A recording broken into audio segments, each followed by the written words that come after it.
Hi friends, welcome to our channel my lifestyle and cooking. First time பார்க்குறீங்கன்னா subscribe பண்ணிவிட்டு பாருங்கள் friends. நம்ம இன்றைக்கி ரேஷன் பச்சரிசியை வச்சு ரொம்பவே சூப்பரான ஒரு பிரேக்ஃபாஸ்ட் ரெசிபி தான் பார்க்க போகிறோம். ரொம்ப ரொம்ப சாஃப்டாக இருக்கும், சாப்பிட்றதுக்கும் ரொம்ப சூப்பராக இருக்கும். ரொம்ப ஈஸியாக செஞ்சிடலாம். வாங்க அதை எப்படி பண்ணலான்னு பார்க்கலாம். இது செய்கிறதுக்கு ஒரு பாத்திரம் ஒன்று எடுத்துருக்கிறேன். இதில் 1 கப் அளவு வந்து பச்சரிசி எடுத்துருக்கிறேன். நான் இங்கே ரேஷன் பச்சரிசி தான் எடுத்துருக்கிறேன்.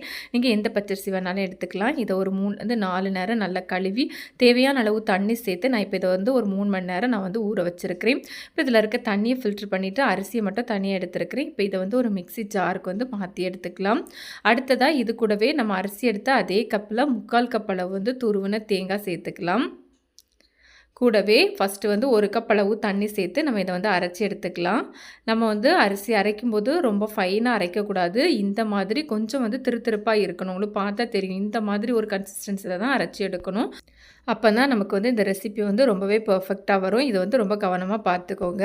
அடுத்ததாக நான் இதை வந்து ஒரு பேனுக்கு வந்து மாற்றி எடுத்துருக்கிறேன். பேன் வந்து ஸ்டவ்வில் தான் இருக்குது, ஆனால் ஸ்டவ் வந்து ஆஃபில் தான் இருக்குது. நம்ம ஏற்கனவே அரிசி அரைக்கும் போது 1 கப் அளவு வந்து தண்ணி சேர்த்துருக்குறோம். நான் இப்போ மிக்ஸி ஜாரில் 1 கப் அளவு தண்ணி சேர்த்து நான் இப்போ வந்து இந்த மாவோடு சேர்த்துருக்கிறேன். எக்ஸ்ட்ரா பார்த்திங்கன்னா 1 கப் அளவு வந்து தண்ணி சேர்த்துருக்கிறேன். ஓவராலாக இந்த ரெசிபிக்கு 3 கப் அளவு வந்து தண்ணி தேவைப்படும். கூடவே தேவையான அளவு உப்பு சேர்த்து இந்த மாதிரி ஒருக்கா நல்லா கலந்து விட்டுக்கோங்க. இந்த மாதிரி கலந்ததுக்கு அப்புறமா நம்ம வந்து ஸ்டவ் வந்து ஆன் பண்ணிக்கலாம். ஆன் பண்ணிவிட்டு ஃபஸ்ட்டு ஓரளவு ஹை ஃப்ளேமில் வச்சு நீங்கள் வந்து மிக்ஸ் பண்ணிக்கலாம். இந்த மாதிரி லைட்டாக கட்டியாக ஆரம்பித்ததும் ஃப்ளேமை ரொம்ப லோவிலே வச்சு நல்லா வந்து மிக்ஸ் பண்ணி எடுத்துக்கோங்க. இந்த மாதிரி நமக்கு வந்து பேன்லேருந்து விட்டு வரணும். அது வரையும் நம்ம கலந்து எடுத்துக்கலாம். சிம்மில் வச்சு கலந்து எடுத்துக்கலாம். இந்த மாதிரி ரெடியானதும் நம்ம வந்து ஸ்டவ் ஆஃப் பண்ணிடலாம். இப்போ பார்த்தீங்கன்னா எனக்கு ஓரளவு சூடு ஆறி வந்திருக்கு. ரொம்ப கம்ப்ளீட்டாக சூடு ஆறலை. இப்போ பார்த்தீங்கன்னா கையில் கொஞ்சமாக வந்து எண்ணெய் வந்து அப்ளை பண்ணி எடுத்துருக்கிறேன். இதுலேருந்து கொஞ்சம் கொஞ்சமாக மாவு எடுத்து இந்த மாதிரி கைகளால் உருண்டை மாதிரி பிடிச்சி எடுத்துக்கலாம். பிடிச்சதுக்கப்புறமா இந்த மாதிரி விரல் வச்சு ப்ரெஸ் பண்ணி இந்த மாதிரி ஒரு ஷேப்க்கு வந்து ரெடி பண்ணி எடுத்துருக்கிறேன். இது போலவே நம்ம வந்து எல்லாத்தையும் ரெடி பண்ணி எடுத்துக்கலாம். இது போலவே நிறைய ரேஷன் ரைஸில் பண்ண நிறைய பிரேக்ஃபாஸ்ட் ரெசிபி இருக்குது, நிறைய ஸ்வீட் ரெசிபியும் இருக்குது. லிங்க் வந்து என் ஸ்க்ரீனில் கொடுத்துருக்கிறேன். தேவைப்பட்டால் செக் பண்ணிக்கோங்க. இப்போ பார்த்தீங்கன்னா நான் எல்லாத்தையுமே ரெடி பண்ணி எடுத்துட்டேன். நான் வந்து இதை இட்லி பிளேட்லேயும் ஸ்டீமர் பிளேட்லேயுமா எடுத்து வச்சுருக்கிறேன். நம்ம வைக்க முன்னாடி அந்த பிளேட்டில் ஆயில் அப்ளை பண்ணிவிட்டு அப்புறமா எடுத்து வச்சுக்கோங்க. இப்போ பார்த்திங்கன்னா நம்ம இதை வந்து ஆவியில் வேக வச்சு எடுத்துக்கலாம். நான் ஏற்கனவே இட்லி பாத்திரத்தில் தண்ணி வச்சுருக்கிறேன். அதுக்கு மேலே ஸ்டாண்டை வச்சுட்டு இட்லி பிளேட் வச்சுருக்கிறேன். தண்ணி நல்லா கொதிச்சதுக்கப்புறமா வச்சா போதும். இதுக்கு மேலே அந்த ஸ்டீமர் பிளேட்டையும் வச்சுருக்கிறேன். இப்போ நம்ம இதை வந்து மூடி வச்சு ஓரளவு மீடியம் ஃப்ளேமில் 15லேருந்து 20 நிமிஷம் வந்து நம்ம வந்து வேக வச்சு எடுத்துக்கலாம்.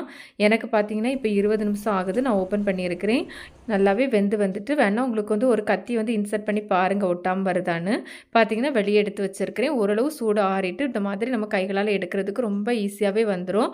பார்த்தீங்கன்னா தெரியும் எந்த அளவுக்கு சாஃப்டாக இருக்குதுன்னு. நல்லா சூப்பரான டேஸ்ட்டாக இருக்கும். இது இப்படியே சாப்பிட்றதுக்கே ரொம்ப சூப்பராக இருக்கும். நம்ம வந்து இட்லிக்கெலாம் என்னென்ன சைட் டிஷ் யூஸ் பண்ணுறோமோ எல்லா சைட் டிஷ்மே இதுக்கு வந்து ஆப்டாக இருக்கும்.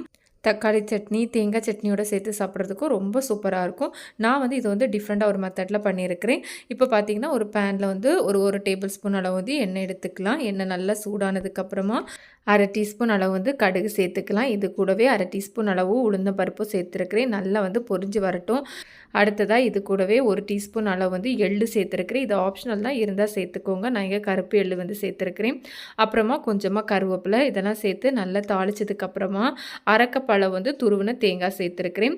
சேர்த்து இந்த எண்ணெயிலே வந்து நல்லா ஒருக்கா வந்து மிக்ஸ் பண்ணி எடுத்துக்கோங்க. இந்த மாதிரி நல்லா வந்து மிக்ஸ் ஆகி வரணும். ஃப்ளேமை நல்லா சிம்லேயே வச்சு இந்த மாதிரி மிக்ஸ் பண்ணி எடுத்துக்கோங்க. இந்த மாதிரி நல்லா கலந்து விட்டதுக்கப்புறமா இது கூடவே 1/4 டீஸ்பூன் அளவு வந்து மஞ்சள் தூள் சேர்த்துருக்கிறேன். கூடவே 1 டீஸ்பூன் அளவு வந்து வத்தல் பொடி சேர்த்துருக்கிறேன். நீங்கள் உங்கள் காரத்துக்கு தக்கன குட்டியோ குறைச்சோ சேர்த்துக்கலாம். சேர்த்து இந்த மாதிரி நல்லா ஒருக்கா கலந்து விட்டுக்கோங்க. இந்த மாதிரி நல்லா கலந்ததுக்கப்புறமா நம்ம ஏற்கனவே ரெடி பண்ணி வச்சுருக்கோம்ல அதை வந்து இதில் வந்து சேர்த்துக்கலாம். சேர்த்துட்டு நல்லா ஒருக்கா இந்த மாதிரி குலுக்கி எடுத்துக்கோங்க. நல்லா எல்லா இடத்துலையும் படுற மாதிரி இந்த மாதிரி ஒருக்கா ரெடி பண்ணி எடுத்துக்கோங்க. இன்னும் ஸ்பூன் வச்சு கூட மிக்ஸ் பண்ணி எடுத்துக்கலாம். அவ்வளோதான் ஃப்ரெண்ட்ஸ், ரொம்ப ரொம்ப சூப்பரான ஒரு பிரேக்ஃபாஸ்ட் ரெசிபி. ரொம்ப ரொம்ப ஹெல்த்தியாக ஆவியில் வேக வச்சு ரெடி பண்ணியிருக்கோம். கண்டிப்பாக இந்த மெத்தடில் ஒரு முறை செஞ்சு பாருங்கள். ரொம்ப சாஃப்டாக ரொம்ப அருமையான டேஸ்ட்டாக இருக்கும். எவ்வளோ இருந்தாலும் சாப்பிட்லாம், அந்த மாதிரி ஒரு டேஸ்ட்டாக இருக்கும். நீங்கள் ஒரு முறை செஞ்சீங்கன்னா கண்டிப்பாக திரும்ப திரும்ப இந்த மெத்தடில் செய்வீங்க. கண்டிப்பாக ஒரு முறை ட்ரை பண்ணி பார்த்துட்டு உங்களுக்கு எப்படி வந்ததுன்னு மறக்காமல் கமெண்ட்ஸ் பண்ணுங்கள் ஃப்ரெண்ட்ஸ். நான் உங்களுக்கு இப்போ பிச்சு காமிச்சிருக்கிறேன். பார்த்தாலே தெரியும் எந்த அளவு சாஃப்டாக வந்திருக்குதுன்னு. எனக்கு உப்பு கரெக்டாக இருந்ததுனால நான் தேங்காய் சேர்த்து மிக்ஸ் பண்ணுற டைமில் சேர்க்கலை. நீங்கள் பார்த்து சேர்த்துக்கோங்க. இந்த மெத்தடில் இப்படி செஞ்சிங்கன்னா இதுக்கு வேறு எந்த சைட் டிஷ்ஷும் வேண்டாம். இப்படி சாப்பிட்றதுக்கே ரொம்ப சூப்பராக இருக்கும் ஃப்ரெண்ட்ஸ். கண்டிப்பாக இந்த ரெசிபி வீடியோ உங்களுக்கு பிடிக்கும். பிடிச்சிருந்தால் லைக் பண்ணி ஷேர் பண்ணி சப்ஸ்கிரைப் பண்ணுங்கள் ஃப்ரெண்ட்ஸ். தேங்க்ஸ் ஃபார் வாட்சிங். பாய்.